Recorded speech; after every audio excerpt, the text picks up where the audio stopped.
Mhuri yeZimbabwe kusangana kwatiri kuita zvakare ipo pano paZemunews update apo patakakubatirai nhau dzetiri kutora kubva kubepanhau reNew Zimbabwe apo pavakanyora musoro wedu wenhau uri kutaurawo kutoti a signs of another coup emerging in Zimbabwe. Tiri kuona mhuri yeZimbabwe pane mashoko ari kutaurika another coup, but tisati tapinda ikoko mhuri yeZimbabwe tiri kuona vice president Kotsotina Chiwenga pavanga vari kuchechi yeRoma kwamurehwa vakataura mashoko ekutoti mashoko aya ari kutonga sort of like zvaimbwana namutukudzi zviya zvekutoti zvarisinganzwisiki but vanhu vari kuenda vachanozvibatanidza nezviri kurongwa napresident Emerson Mnangagwa kutoti no waHezekaya vakakumbira about 15 years extra, but 15 years extra izvozvo vakazodzipedza vapasi. Chinova chiri chiratidzo chinoratidza kuti vanenge vari kutaurawo kutoti waMnangagwa vari kukumbira dzimwe mamwe makore, but makore iwavo vanogona kuzomapedza zvisina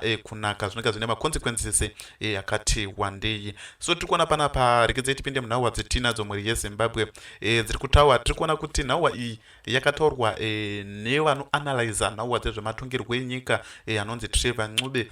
Takazoona nataurai Kandichaya vakabuda vachitaura kuti nekuti Trevor Ncube akanyimwa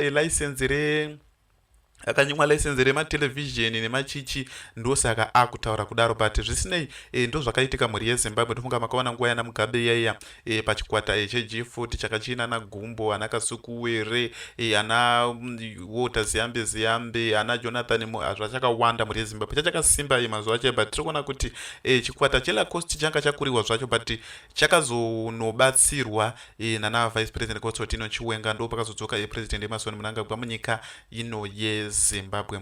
So tiri kuona panapa kanywa kunzi Trevor Ncube recently issued a sharp warning about Zimbabwe political direction, drawing a comparison to the events that led to the removal of Robert Mugabe in 2017. Tiri kuona panapa ndo kwakuda kusvika politics idzodzi, because tiri kuona kuti restore legacy yaya vanga vari kutaura kuti vaMugabe vanga vakomberedzwa nematsotsi akati wandei, ndosaka vakabvisa vaMugabe. So tiri kuona kuti extend yakasvika panguva yana Mugabe inogona kusvikawo futi panguva yana president Emerson Mnangagwa.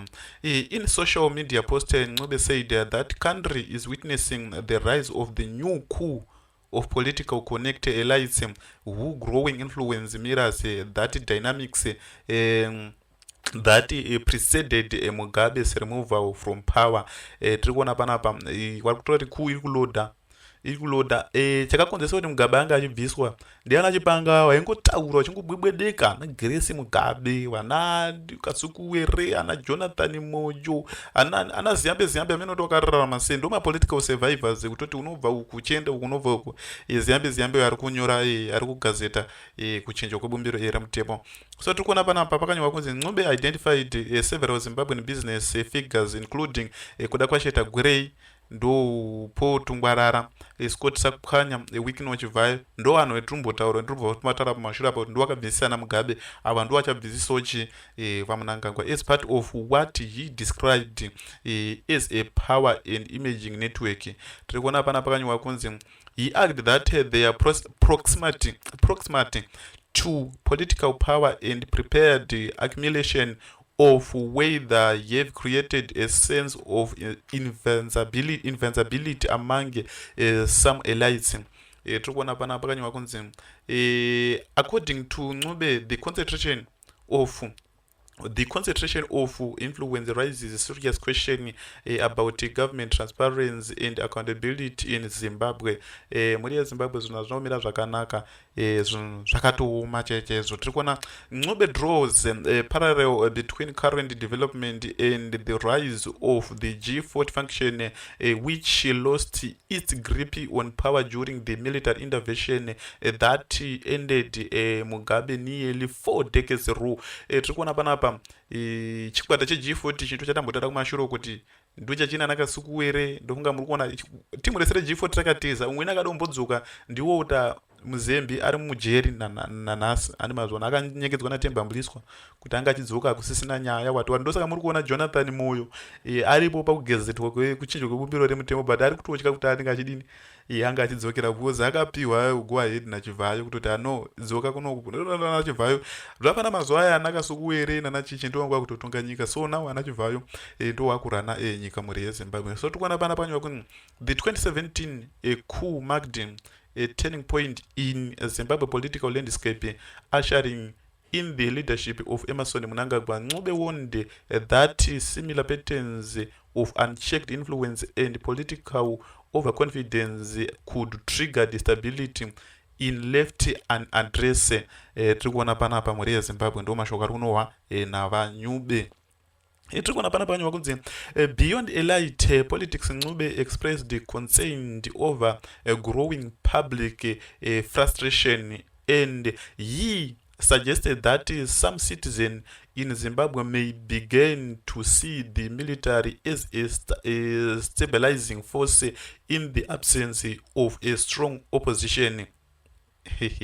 Pakaipa muri yeZimbabwe ndo zvinogona kuitika izvozvo kutoti vamwe vanoka kutoona military as a strong opposition ndo inokati opposition yachiri strong yekutoti inogona kudistribute. So hatizivi kuti zvinozopera sei because tiri kuona kuti ami yacho yakabviswa muconstitution yanga irimo muconstitution yanga yakaiswa muna 2013 kutoti ami panenge chinenge chanetsa ami ndo inouya ichigadzirisa mapolitician kana mapolitician akunetsa because pane ponyatsoona kuti mapolitician yanetsa haadzisike zvekudaro ami ndo yangaiswa muconstitution kutoti ndo inozokwanisa kugadzirisa izvi. Ndosaka muchizomboona kutoti dzimwe nyika dzinombotongwa nemasoja vachitsvaga politician because vanenge vaona kuti politician wacho anenge aiswe ipapo anenge ari ma1 chacho. Nowadays vachaiti sekudaro vakutoti anonga ari mukuru wemauto ndiye anonga akutungamirira. Tiri kuona kuti nyika dziri kutungamirwa nevakuru wemauto I think dzakati one day nyika idzodzo dziri kudevelopa, nyika idzodzo dziri kubudirira because vanenge vasina corruption dziya dzakati nyanyei. That is not a democracy, Ncube said, questioning that reliance on non-civilian institutions signals deeper structural problems within Zimbabwe political system. Ncube remarks come at a time when Zimbabwe is debating proposed constitutional changes and the broader direction of governance. He argued political leaders and the citizens alike to reflect on the country recently history, warning that a failure to learn from past mistakes could carry sufficient consequences.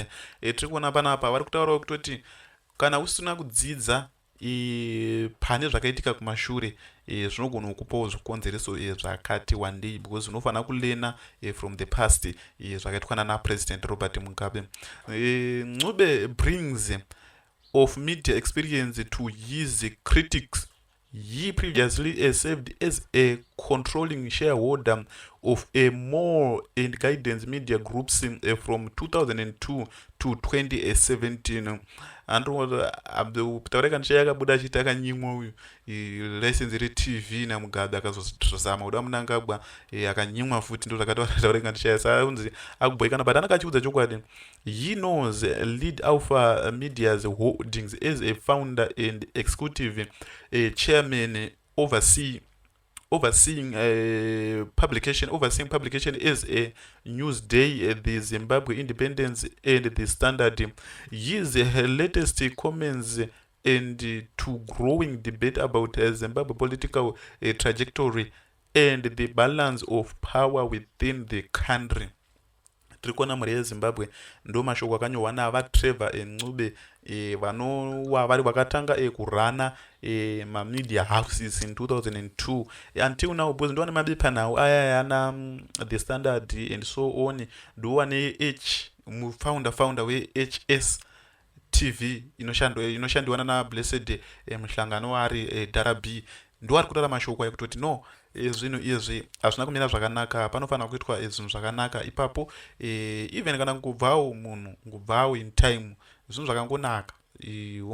Fungai mapresident ese madictator ese wakabva paupresident unobva watiza chichi because tasemone mademocracy akaita sana South Africa kana naBotswana namasisi wariko Botswana uko first president akafa kusouth africa koita ana Thabo Mbeki variko, ana Jacob Zuma variko vese avo mhuri yeZimbabwe, even kana maopposition cheche vanenge vakatonyatsoto zvofana kunyika dzakaita sana South Africa uko zvezvematongerwo enyika zvisi zvechitororo sezvinoitwa muno munyika yeZimbabwe.